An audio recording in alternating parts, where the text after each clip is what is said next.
kamustahin mo rin buddy yung mga benefits mo buddy ha. Kung may hulog ba, yung mga SS, Pag-ibig, PhilHealth mo.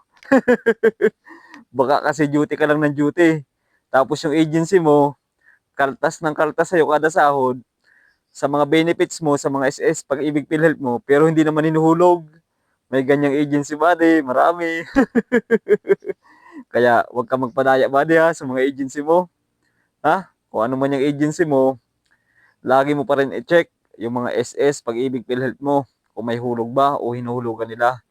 Kasi mayroong mapagsamantalang agency na akala mo hinuhulog nila yung mga kinakaltas sa'yo. Merong agency na masipag magkaltas kada sahod. Yung ang sinasabi nila na hinuhulog daw. Pero asa ka naman nag-aasa ka naman na hinuhulog nga. Makalipas yung mga ilang buwan, isang taon, yun. Tapos mag-alone ka kunwari, no? O mag-alone ka nga. Nag-aasa ka naman na may hulog ka yung mga benefits mo, yung pala ay wala. Pambihira din talaga itong mga agency na ganito, no? Na mapagsamantala sa mga gwardiya nila. Malaki na nga kinikita nila eh. Tapos yung para sa gwardiya ay hindi pa nila binibigay, no? Yung para sa gwardiya na mga benefits na lang sana, no? Dapat talaga hinuhulog yun ng mga agency. Sa mga agency diyan, no? Wag naman ganoon, wag niyong pagsamantala niyo ibang mga gwardiya niyo, no? Wag niyong lokohin ba. Yung para sa kanila ibigay niyo yung mga SS, Pag-ibig, PhilHealth, ihulog niyo ng ayos, ihulog niyo ng tama, no? Kapag yan ay hindi inulog ng agency nyo, yung mga SS, Pag-ibig, PhilHealth na yan, yung mga benefits nyo, alams na kung saan mapupunta yan. Paghati-hatian niya ni, nung mayari ng agency, ni OM, no? Ni Operation Manager, ni Inspector. Yan, hati-hati sila dyan. Yung mga staff nila sa agency, paghati-hatian nila yan, no? Sa dami nilang gwardiya, no? Kapag hindi sila nagulog dyan ng mga benefits o lahat ng gwardiya na kinaltasan nila kada sahod ng benefits tapos din nila ihulog, napakalaking bagay buddy. Napakalaking yun, halaga, no?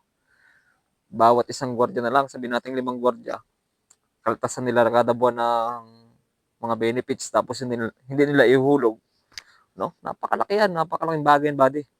Kaya tayo mga buddy bilang isang gwardiya ay lagi natin i-check yung mga benefits natin kung hinuhulugan ba ng agency, no?